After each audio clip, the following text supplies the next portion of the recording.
Esta historia me la contaba mucho mi abuela. Nos la contaba a todos en la familia. Y ocurrió en su pueblo, en un estado del centro del país, apenas pasando la mitad del siglo pasado. La familia Berlanga era una de las más acomodadas de la zona, los más ricos del pueblo. La gente decía que tenían muchos negocios en las grandes ciudades del país, pero por alguna razón decidían seguir viviendo en el pueblo, donde tenían una hacienda enorme, de verdad enorme. Desde la entrada, tenías que recorrer varios kilómetros más para llegar a la casona, y desde ahí gobernaban con el poder de su dinero, aunque nunca se hubieran acercado a la política. En el pueblo siempre hubo, ¿cómo decirlo?, extrañas desapariciones. Primero, de vez en cuando, algún hombre. Siempre se rumoraba que se habían ido para el norte a trabajar. Pero luego empezó a desaparecer algún muchacho, siempre yéndose sin avisar. Al tiempo, comenzaron a desaparecer también muchachitas, luego niños, luego algunas familias enteras.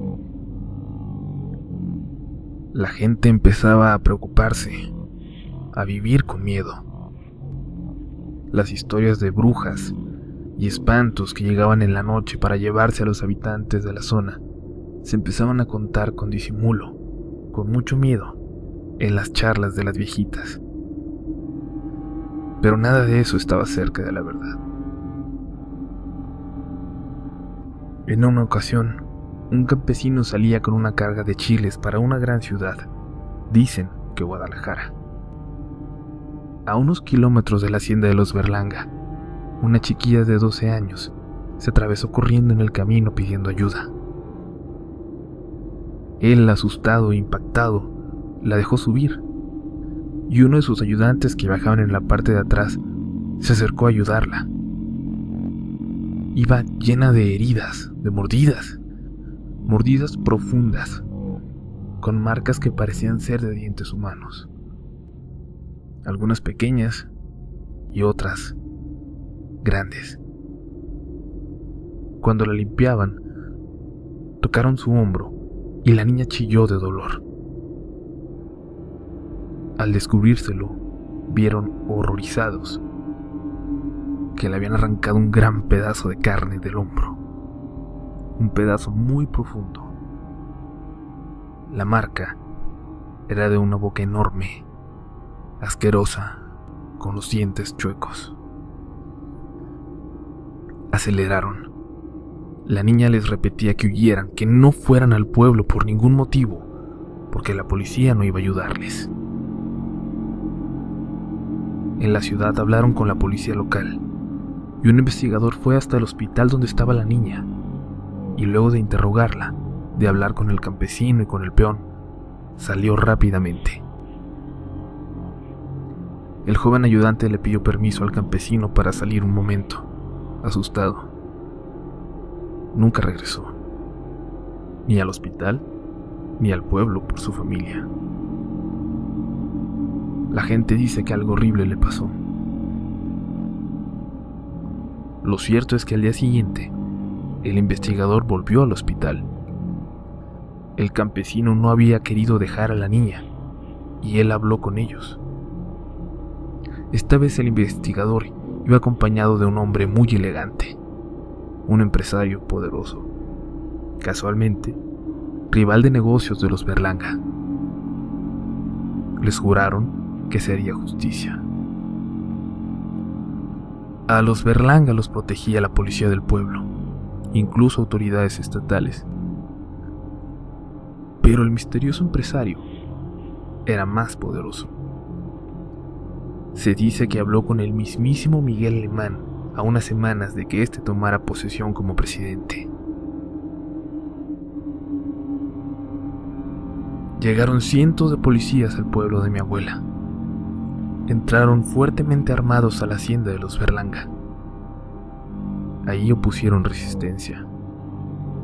Los peones los trabajadores de la hacienda, todos defendieron ferozmente a la familia.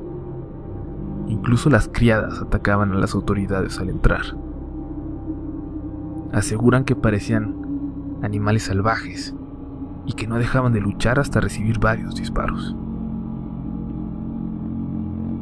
Lo que encontraron en el lugar los dejó horrorizados. Hicieron mucho eco los periódicos de la época. Cientos, literalmente cientos de cuerpos a medio comer. Ancianos, hombres, mujeres, niños en edad en la que apenas podían caminar, habían sido devorados. En algún momento, años atrás, la familia había decidido llevar su poder al límite. No conforme con aprovecharse de la gente del pueblo y ser ricos a su costa, habían empezado a fascinarse por probarlos, por devorarlos, por hacer rituales horrendos, monstruosos, en los que iban comiéndolos vivos poco a poco, mientras otro grupo de víctimas observaba llena de terror, esperando su turno. La chiquilla que logró escaparse había sido capturada junto a su hermana. Cuando era su turno de participar en el ritual, ambas pelearon con todas sus fuerzas para salvarse. La hermana mayor, de unos 14 años, atacó ferozmente a Miguelito, el más joven de los Berlanga, y le arrancó uno de sus ojos mientras éste mordía como una bestia a su hermana. En la confusión, entre los gritos de dolor del niño, ella logró escapar. El castigo para la otra fue la muerte más dolorosa y cruel a manos de Miguelito y el resto de los Berlanga. Cuando la policía llegó, la joven, aún agonizando, colgaba de las muñecas. La familia la había estado comiendo poco a poco por 2 días. La habían devorado desde sus pies hasta los muslos. La policía se llevó a los que sobrevivieron de la familia Berlanga. La gente del pueblo se encargó de linchar a 2 o 3 peones de la hacienda que habían sobrevivido a la balacera.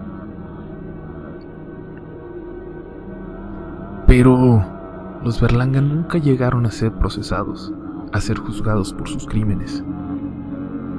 Solo don Abel, el patriarca de la familia, un anciano de casi 70 años. Pero de los demás ya no se volvió a saber nada. Aunque mi abuela cuenta que décadas después, en los 90, cuando volvió al pueblo, los niños aseguraban que entre las ruinas de la hacienda a veces se veía caminar a un hombre con un parche en el ojo.